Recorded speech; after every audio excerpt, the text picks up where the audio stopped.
In November 1961, NHRA banned jet-powered dragsters, calling them too dangerous. In 1963, the NHRA faced a problem it could not handle. Some cars were so insanely fast and clever, they straight up broke the rules. These weren't just fast cars, they were rule-bending machines that officials tried to erase from history. Don't blink, otherwise you'll miss the secret truth. Stick with me, because in this video, I'm going to show you 10 legendary cars they tried to wipe out, and I promise, one of their secrets will blow your mind. Number 10. 1963 Pontiac Catalina, 421 Super Duty Lightweight. In 1963, Pontiac's Super Duty team, led by a young John DeLorean, dropped a bomb on the drag strips, the Catalina 421 Super Duty Lightweight. This car wasn't just fast, it was a finely tuned weapon designed for one purpose: domination.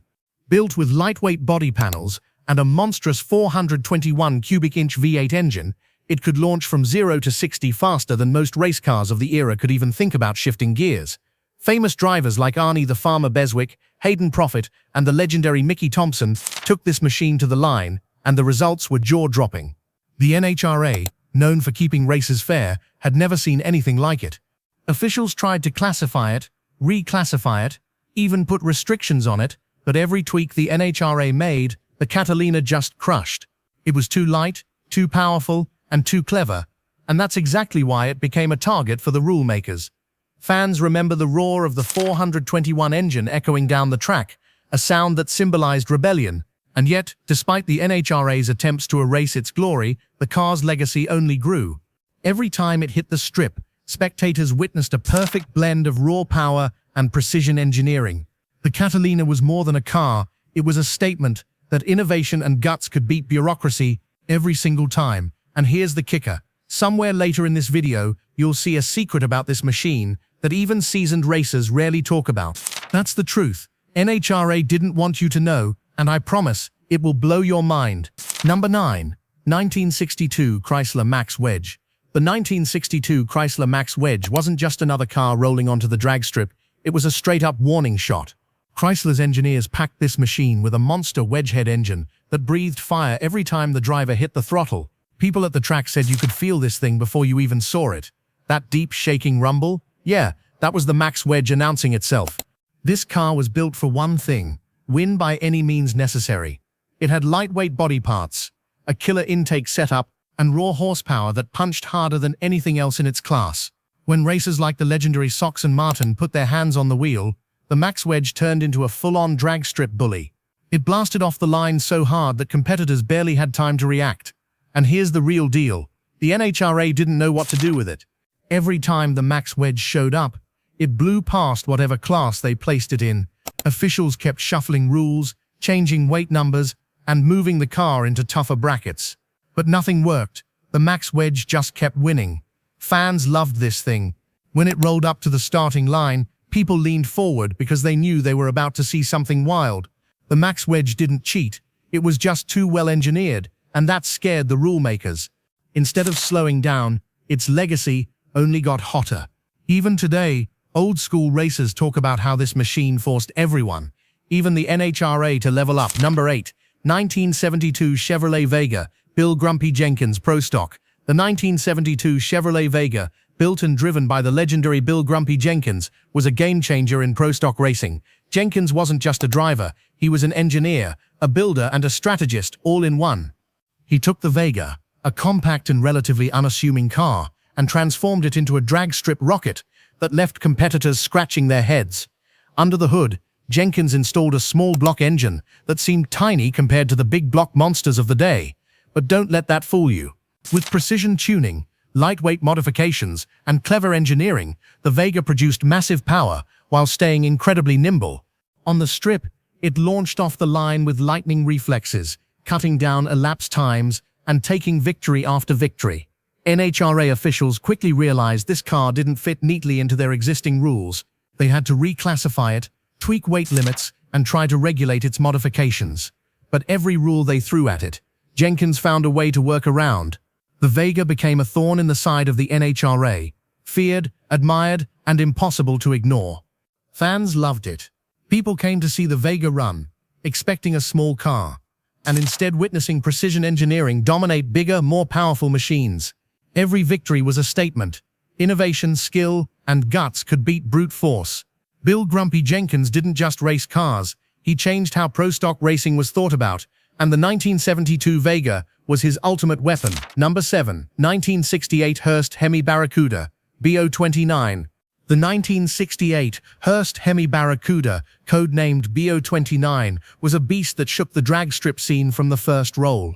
Built by Hurst Performance and piloted by legends like Ronnie Sox and Don Grothier, this Barracuda wasn't just a car, it was a declaration. The NHRA could try, but they could not stop it. Under the hood sat a monstrous 427 cubic inch Hemi engine, engineered for raw, unrelenting power. Lightweight components, stripped interiors, and clever engineering made this car a rocket on wheels.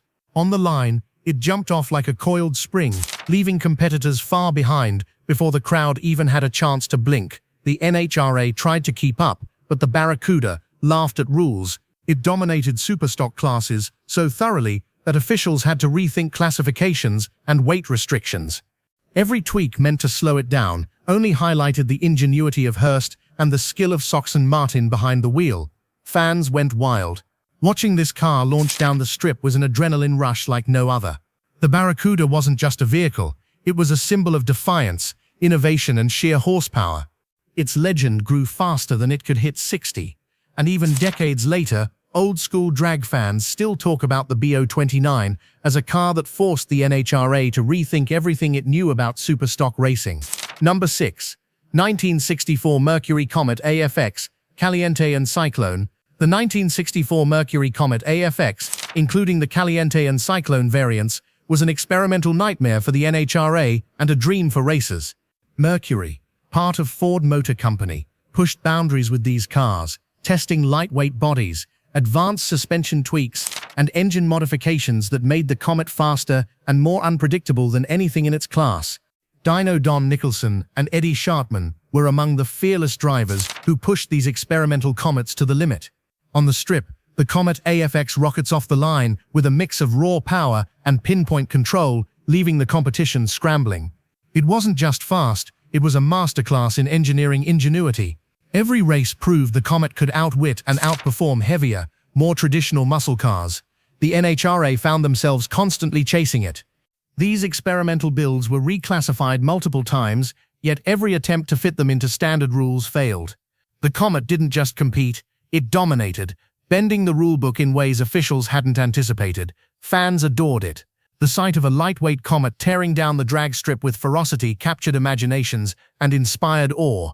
It was a car that said, "You can try to stop me, but I'll always find a way." The 1964 Mercury Comet AFX wasn't just a car, it was a statement of innovation and courage, proving that rules exist to be challenged by those willing to push limits. Number 5. 1963 Dodge 330 Ramcharger Car. The 1963 Dodge 330 Ramcharger Car was a game-changer that forced the NHRA to rethink superstock racing. Built by the legendary Ramchargers team and driven by Mike Buckle, this car wasn't just fast, it was engineered to dominate every aspect of the drag strip. What made it so dangerous to the competition? The Ramchargers perfected weight reduction, aerodynamics, and engine tuning. Their Dodge 330 could launch off the line with frightening speed, combining precision engineering with raw brute power. Every time it hit the track, spectators were left in awe, watching a car that seemed almost unfair. The NHRA struggled to keep up. Rulebooks were rewritten, classifications shuffled, and weight limits adjusted, all in an attempt to slow down this machine.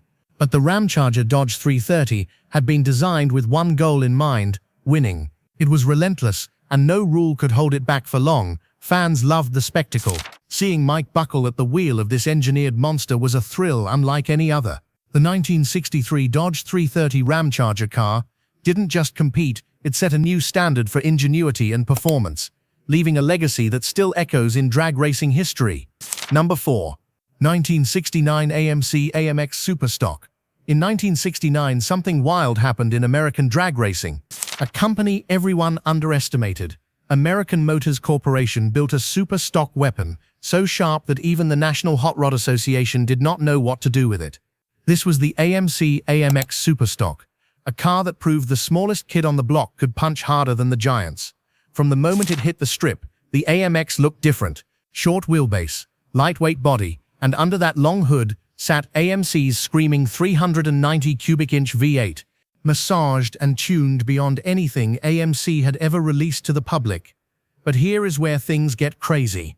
AMC secretly slipped in a batch of ultra-lightweight parts, thin metal panels, fiberglass components, and weight reductions that completely shocked competitors. Racers like Wally Booth and Herman Lewis pushed these AMX units so hard that the big brands were caught staring at the timing slips in disbelief.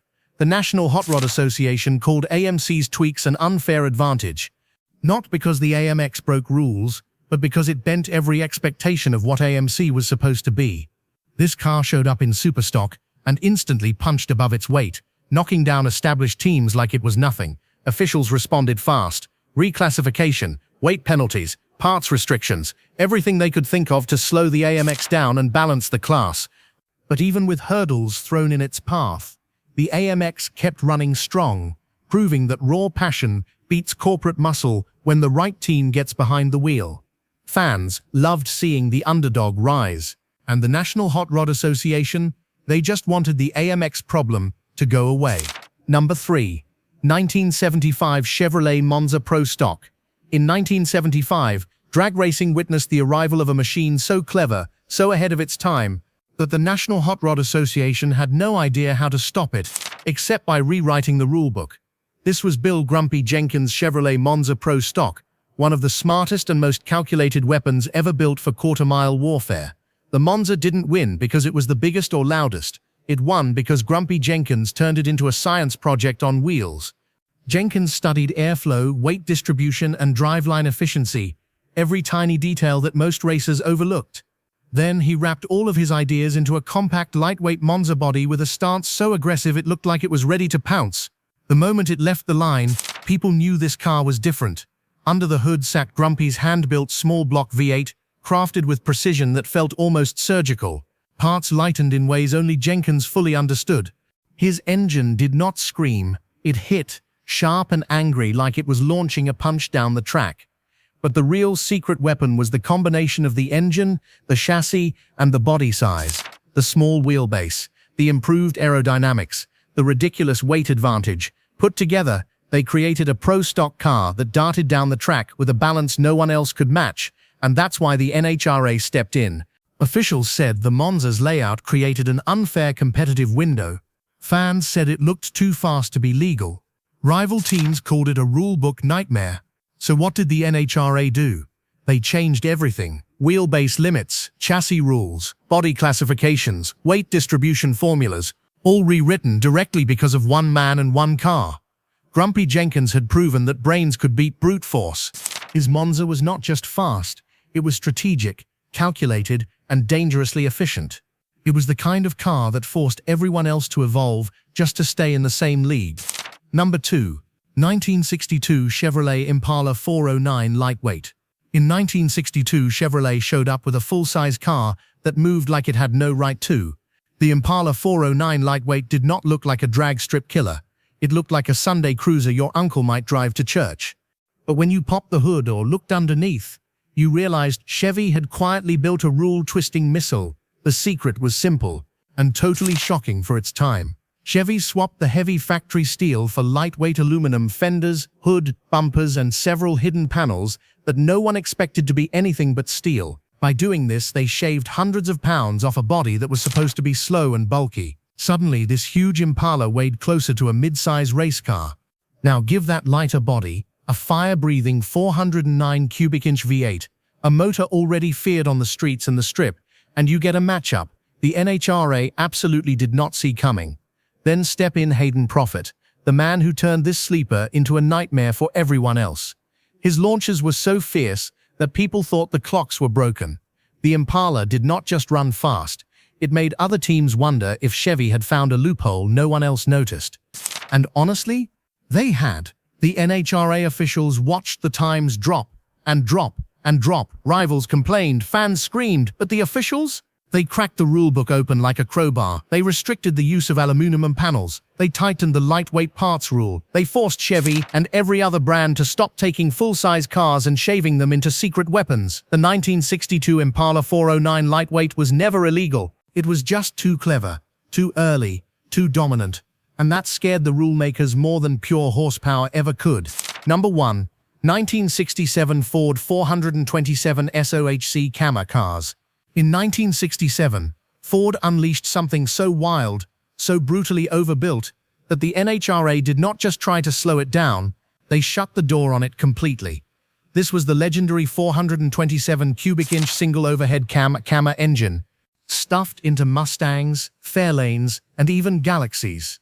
And the moment these machines hit the track, everyone knew the game had changed. The Cammer was not born for cruising or bragging rights. It was created for one purpose: dominate everything in front of it. Ford took the FE engine block, added massive aluminum heads, and slapped on gear-driven overhead cams that spun like they wanted to tear a hole in the sky.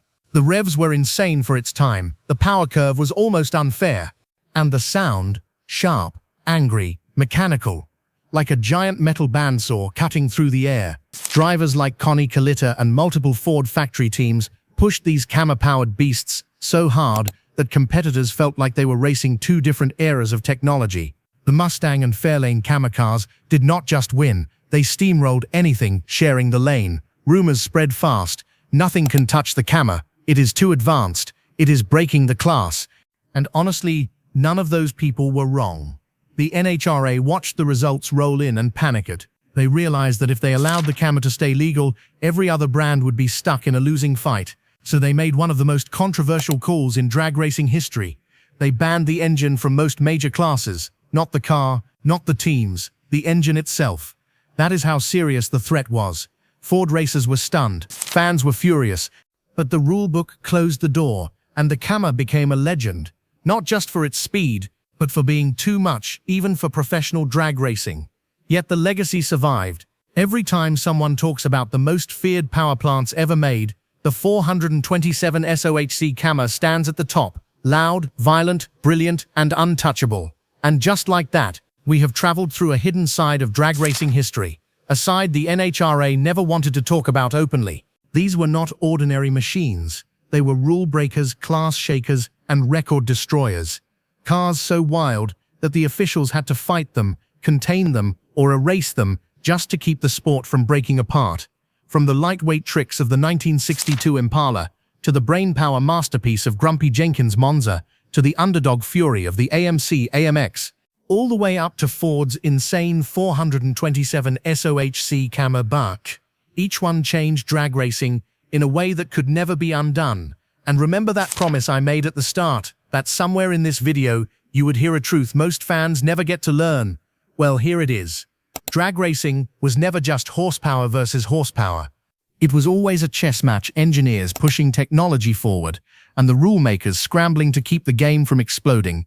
Every time one of these cars forced the NHRA to tighten the rulebook, the sport evolved. It grew safer, faster, smarter.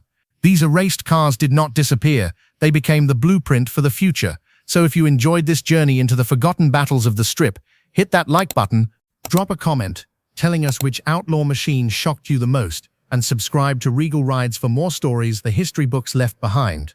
And before you go, do not miss the end screen videos waiting for you right now.